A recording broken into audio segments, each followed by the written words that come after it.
Alrighty, so this will be the beginning, the first prompt of the 8 total UC prompts that I'll try to give a general guide over. Uh, First one's going to be about leadership, so without further ado, let's begin. UC prompt number 1, Leadership, a Potato's Guide. Here's the prompt. Describe an example of your leadership experience in which you have positively influenced others, helped resolve disputes, or contributed to group efforts over time. They're going to give you these small little things to consider, and you should definitely read through them, but they're not by no means the means all say all and that you have to answer every single one of these. Think of these more as guidelines. But things to consider. A leadership role can mean more than just the title. It can mean being a mentor to others, acting as a person in charge of a specific task, or taking the lead role in organizing an event or project. Think about what you accomplished and what you learned from the experience. What were your responsibilities? So this is telling you don't have to be president, okay? You could be the secretary, you could be the manager of a project and still be able to pull off a really good essay here. Did you lead a team? How did your experience change your perspective on leading others? Did you help to resolve an important dispute at your school, church, in your community, or an organization? And your leadership role doesn't necessarily have to be limited to school activities. For example, do you help out or take care of your family? Half of these questions are going to be very clearly asking about experientials. So in other words, the concrete details of what you actually did. What was the actual problem? The other half of the questions I consider to be introspections. And I feel like these two questions types, students tend to whiff on both of them. But before I go any further, let's jump right into the first slide. Step 1, choosing a leadership experience. I would argue that you want to choose a challenging and, if not, interesting leadership experience. So what are those? Well, one is to think of really tough situations that had tough consequences.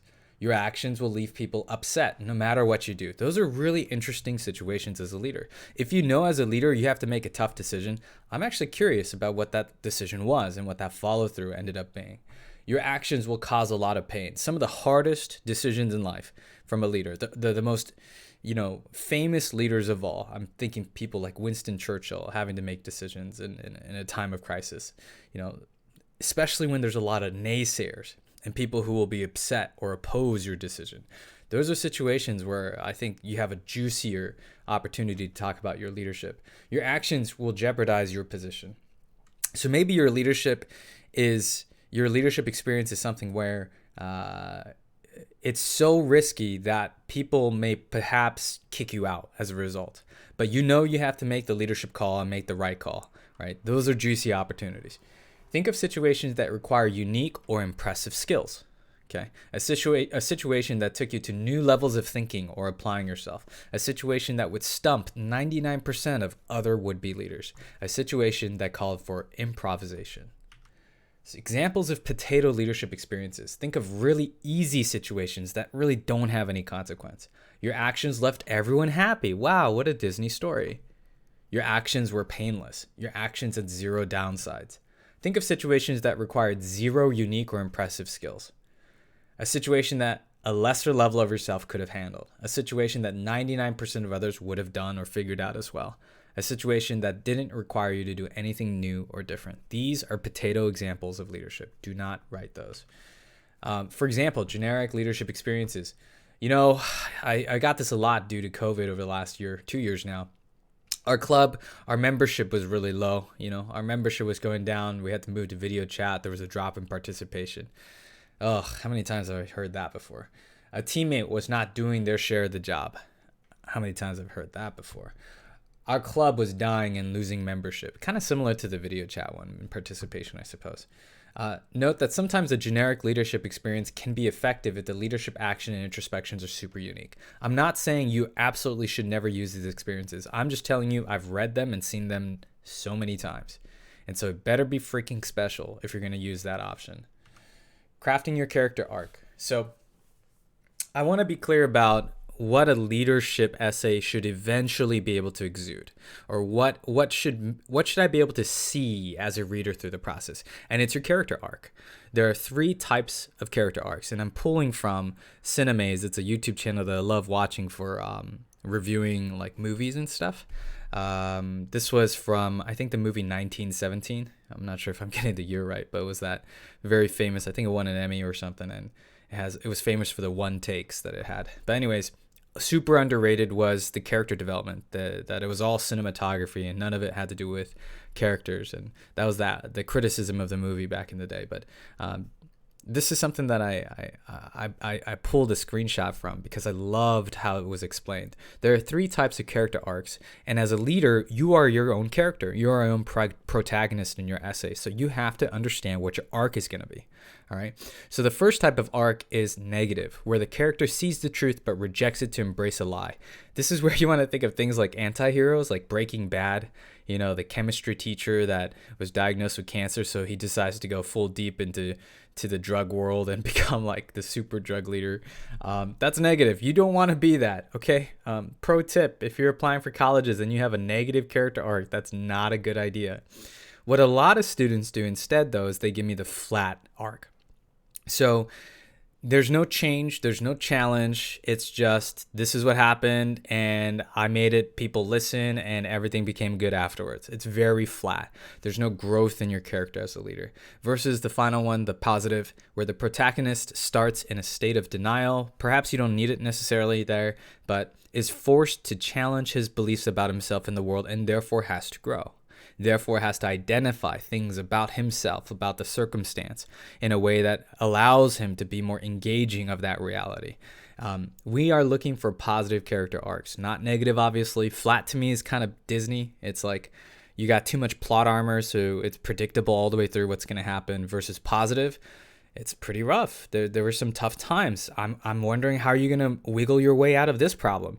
And I'm rooting for you because then I see at the end of it how you've grown. That's the goal here for our character arc, guys. You want to describe your leadership actions, okay? So I've seen so many times where it's, if I had to give an accusation here, it's the balance. So many students will make 60, 70, 80% of their essay about the problem. And as a result, the majority of the essay just comes off as you whining or complaining. It's not a good idea to do that. So what should be the balance? It should be maybe 20, 30% building up the situation. Here's what's wrong. And then the remaining 60, 70% should be about, what actions you took, the literal actions you took, and then an introspection on those actions, why you wanted to take those actions, what were the consequences of those actions, and how did you learn from those actions? If you could do things differently as a result, what would you do differently? What sequence or course of actions do you typically take? How do you problem solve and navigate through unexpected road bumps? These are the things that we're trying to figure out about you if you decide to write this prompt. Where do you draw your leadership energy from?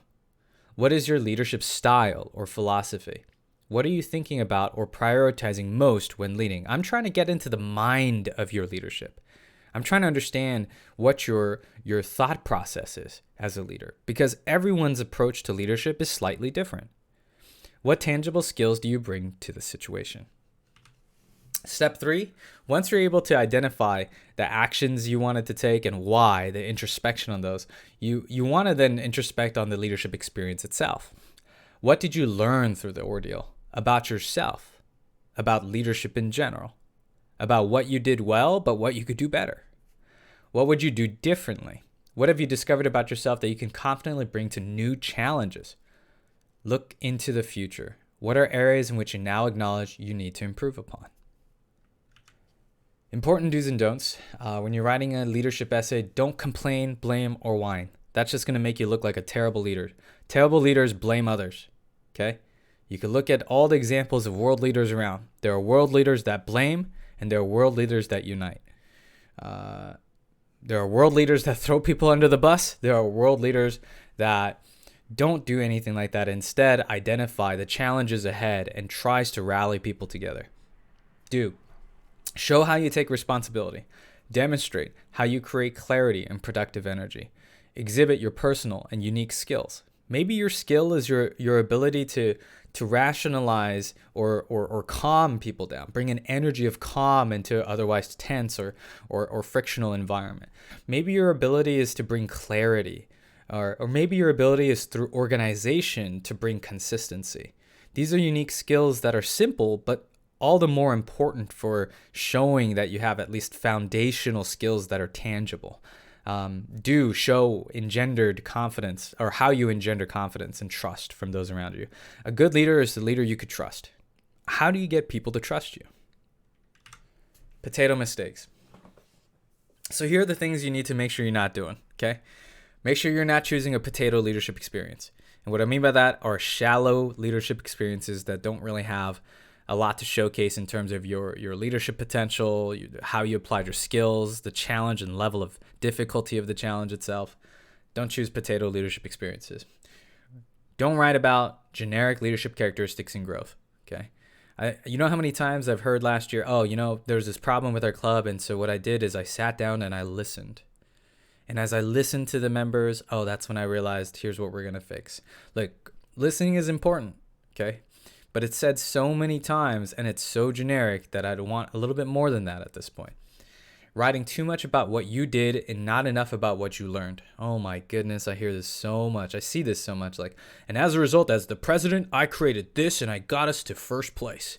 I did this and I fixed everything. I got 50 plus new members, raised it by blah, blah, blah, and all was good in the land. If that's how you end, you're going to come off as being way too cocky.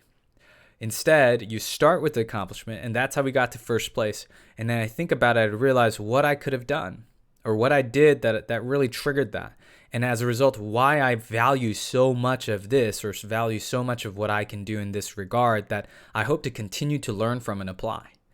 That humbleness of introspecting on what you learned and realized is so good. It's so important. Don't miss that opportunity. Don't end with resume flexing. Being overly happy and choosing easily resolvable issues. And then it was happy-go-lucky, happy ever after. Once we solved the problem, everything was great in the land. Gross. Too Disney. Concluding thoughts. Leadership is a big quality and asset to your profile, but forcing a leadership story essay can backfire on you. Not everyone, but not everyone is made out to have a leadership essay.